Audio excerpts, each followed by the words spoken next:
ကောက်တော့ဒီမှာကစ်တန်ကလောက်ပဲတက်ပုံတန်လေးပြပါနော်အရင်နေ့ကဂီယာပေါင်းချမ်းပြထားတယ်ခုဒီနေ့ကဒီမှာကစ်တန်ပြပါနော်ကစ်တန်လေးကိုနိုင်လက်တန်လေးနဲ့လှည့်ကတ်ထားလိုက်ပြီးကြရင်ဒီမှာကောင်းလေးစွတ်မယ်နော်စွတ်ပြီးကတ်မယ်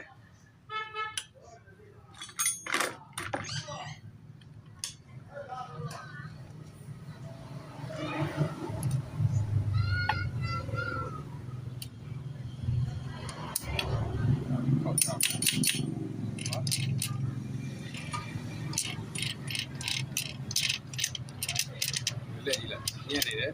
ကစ်ထောင်းတယ်ကစ်ကိုပြန်ရိုက်တော့မှာနော်ကစ်တန်အဟောင်းလေးနဲ့ရိုက်မယ်ကစ်တန်လေးတက်လိုက်တယ်ကစ်တန်လေးတက်ပြီးတော့မှလှည့်ရင်လှည့်လို့မရဘူးဒီဘက်ကစ်ဆက်ပလန်အောက်ရောက်သွားတယ်ကောင်အပေါ်ပြန်တက်နေမှဒီကောင်လေးပြေပေါက်ချက်တယ်လှည့်ရအောင်နော်အဲ့ဒါမှကစ်ကောင်လေးထည့်မယ်ထည့်ပြီးကစ်ကိုပေါ်ကိုတက်လာအောင်ရိုက်လှည့်လိုက်မယ်နော်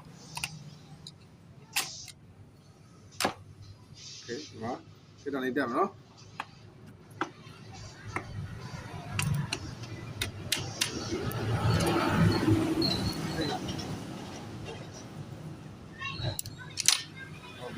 ချက်နှစ်ချက်လောက်ရက်လိုက်အဲ့ဒါလှည့်လို့ရရနော်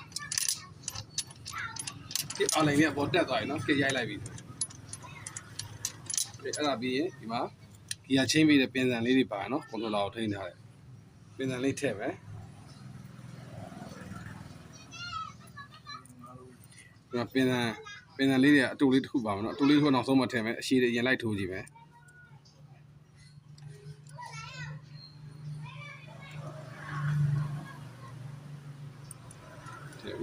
တို့တစ်ခုထည့်မယ်နော်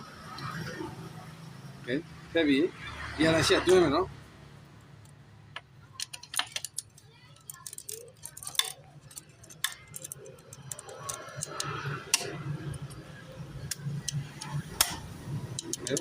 ပြီးရင်အပေါ်ပင်အသေးလေးနှစ်ခုထည့်မယ်အားလုံးပေါင်း5ခုပါရနော်ပင်လေးတွေ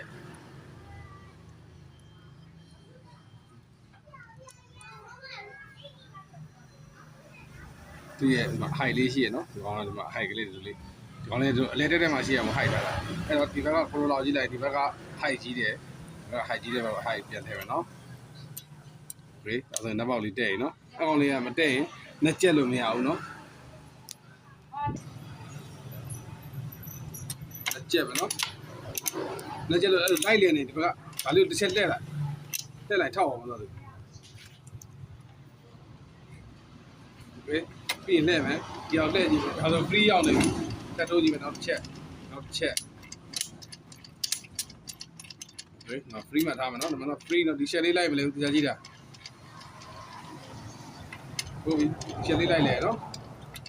ဟုတ်ပြီ share လေးလိုက်လေတယ်အဲ့ဒီလေတော့မယ်ဒါဆို free ဖြစ်သွားပြီနော် free ဆိုတော့မလဲတော့ကိုက share မလဲတော့အဲ့ဒီအကုန်လုံးပြီးရင်ကိုပင်နေတက်မယ်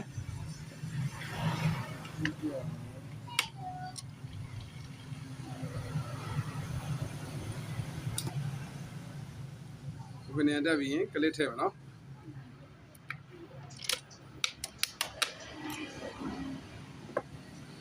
ဒီကရိုင်းကနောက်လဲတဲ့ကရိုင်းဒီကရိုင်းကပင်နေအမြင့်ဖြစ်တဲ့အတွက်ဒီကောင်ကကရိုင်းဝါရှာထည့်ကြမလို့နော်ဒီဝါရှာထည့်ကြမလို့ဒီကောင်ကစီပန့်ပင်နေအကြီးနဲ့လာပြီးအထူနဲ့လာတာထူနဲ့လာတော့ဒီကောင်ကဒီဝါရှာထည့်ကြမလို့တချို့ကရိုင်းနေ original ကရိုင်းနေပြန်ရိုက်တဲ့ဟာဆိုရင်တော့ဒီဟာလေးထည့်ပေးရမှာနော်ခုဒီကောင်ကတော့ပင်နေအမြင့်ဖြစ်တဲ့အတွက်ဒီကောင်ထည့်ကြမလို့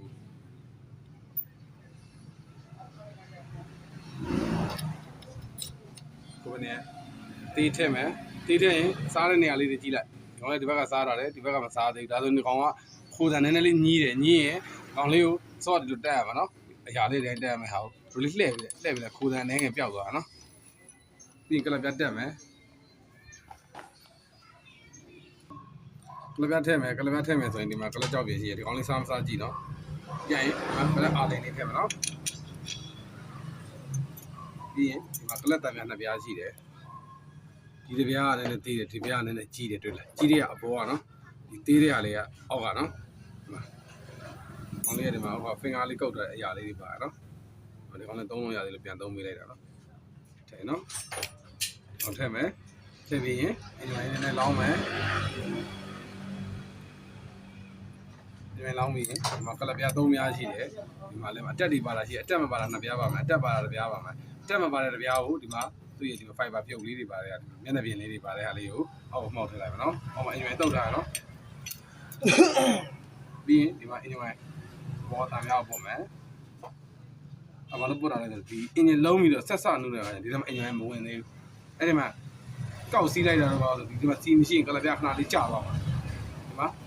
တက်လေးပါတယ်ဟာထည့်ပြီနော်ဒီပြီးစီးဒီမှာတော့မယ်ပြီးဒီမှာချက်ကိုပေါ့နော်အော်တန်များနဲ့ပြင်နေဒီဘိုင်းမှာဒီကောင်ပေါ်တင်ရမယ်နော်ပြီးရင်ကလပ်မှာ supply လေး၄ခုပါတယ်ဒီ supply ၄ခုထည့်မယ်နော်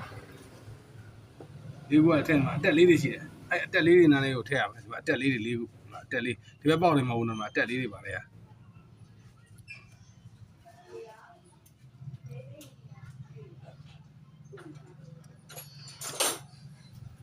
ထည့်မယ်ပြီးရင်ဒီကောင်လေးကိုဒီမှာဒီတက်လေးတွေကဒီပေါက်လေးတွေတက်လေးထည့်အောင်မယ်နော်ပြီးကလေးထည့်မယ်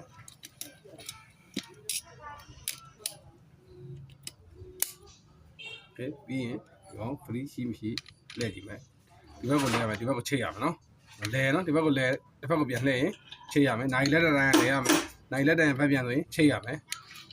โอเคပြီးရင်ဒီမှာကိုပင်နယ်လေးဆွတ်ထားမယ်ဆိုရင်ဒီမှာကလောင်လေးတက်မယ်တက်ပြီးရင်ဒါလေးလှည့်ကြည့်မယ်နော်ဒါလေးဖိပြီးလှည့်ကြည့်တစ်ဖက်ကိုရရမယ်ဘယ်တစ်ဖက်ကျချိတ်ရမယ်နော်လှည့်လို့ရရနော်လှည့်လို့ရရင်ဒီအောက်မှာဒီကလေးလေးတစ်ခုပါမယ်အောက်ဆိုင်ဝါရှာလေးတစ်ပြားပါမယ်โอเคကလန့်အောင်ဆွတ်ပြီးဆိုဒီမှာအမှန်ဒီမှာကလေးလေးပါသေးရနော်ကီးလိုင်းကုတ်တယ်ဒီnetလေးကိုပြန်ကုတ်ပြီးတယ်ကလေးလေးပါတယ်ကောင်းဒီဘင်းကတော့မပါတော့ဘူးမပါတော့ဒီမှာအောက်ဆိုင်ဝါရှာလေးပဲပါတယ်အောက်ဆိုင်ဝါရှာလေးပဲထည့်လုံးမှာနော်ကလေးလေးပါကလေးလေးထည့်ရမယ်နော်ဒီထဲကိုကလေးပြီးမှအောက်ဆိုင်ဝါရှာခံမယ်အောက်ဆိုင်ဆိုတော့ပြင်ထုတ်ထားရမယ်နော်ပြီးကြရင်ဒီမှာကလန့်အောင်netလေးထည့်မယ်ထည့်ပြီးကြက်မယ်နော်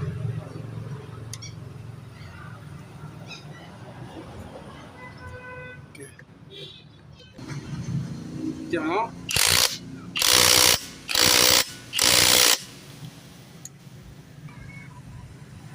ကိုတလောက်ကိုကြက်တဲ့ဒီလိုကီးလေးတွေမရှိဘူးဆိုရင်ဒီကြောက်လို့ပြားနဲ့ရိုက်ကြက်လို့ရရနော်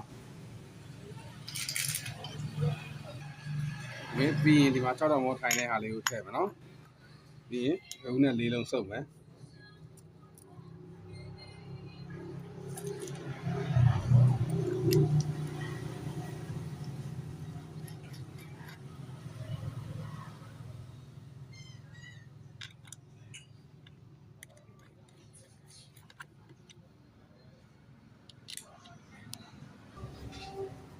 ကလောက်နဲ့လေးကြက်ပြီးဒီမှာဘောလေး6တောင်မောလေးထည့်မယ်နော်6တောင်မောလေးကောင်းတယ်မနော်မကောင်းရင်ကြီးကထိုးခါကျအတန်ထွက်တယ်ဒီဘက်ချမ်းကနေ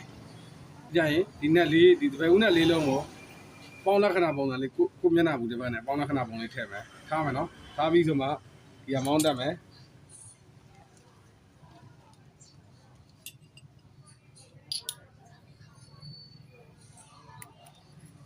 ဒီမောင်းတက်တဲ့ခါကျရင်ဒီမှာဒီနဲ့အလဲချားလေးကိုမှန်းပြီးတော့မှဒီမောင်းလေးကိုထည့်မယ်နော်ဒီကောင်လေးကိုအပေါင်းလက္ခဏာပုံစံတိုင်းထားရမှာနော်ဒီနက်ကလေးကိုအပေါင်းလက္ခဏာပုံစံတိုင်းမှာဒီကောင်ကနေဒီဘက်ကြားလေးနဲ့လည်းဒီလေးချိန်ထည့်လိုက်ပြီးရင်ဒီမှာစီတက်တဲ့ဖောင်းလေးတစ်မောင်းပါမယ်နော်ခလိုင်းဝင်သွားတဲ့စီတက်ဖောင်းလေးပါမယ်နော်ခလိုင်းဝင်သွားတဲ့စီတက်ဖောင်းလေးထည့်မယ်အောက်ကလည်းဟိုတက်တာပြီးလောက်သွားပြီကလည်းဟိုဖုံမယ်နော်ကလည်းဟိုရက်ထည့်မယ်ဆိုရင်ဒီမှာဖောင်းတစ်ဖောင်းပါမယ်ဒီဘက်မှာဖောင်းတစ်ဖောင်းပါမယ်ဒီဘက်မှာဖောင်းတစ်ဖောင်းဒီဘက်မှာဖောင်းတစ်ဖောင်းပါမယ်နော်ဖောင်းတစ်ဖောင်းပါမယ်ကလည်းဟိုရက်လေးထည့်မယ်ထည့်ပြီးရင်ဒီမှာကလည်းဟိုဖုံးလေးလိုက်နော်ဒီဘက်မှာဖောင်းနေကတ်နေတယ်ဒီဘက်ကိုပြောင်းပြီးလိုက်ကိုအားသာတယ်လို့မဲစီတွေပါလေတားကြီးတုတ်เสียရတော့မလို့နော်ဒီမှာတဲလိုက်တဲပြီးရင်ဒီဘက်ကဒိုလေးဖိထားလိုက်ဒီဘက်ကလည်းဒိုလေးထုထားလိုက်အဲဒါဝင်သွားရင်နော်လက်ပြီးပဲလက်တွေထည့်မယ်ဒီဘက်ကအရှိတစ်လုံးထည့်ပြီးရှည်သုံးလုံးနဲ့ဒီဘက်ကိုတက်မယ်ဒုတိယရှည်တဲ့နှလုံးကဒီမှာနှလုံးထည့်ပြီးပြီးရင်ဒီဘက်မှာတစ်လုံးထည့်မယ်ဒီမှာတစ်လုံးထည့်ပြီး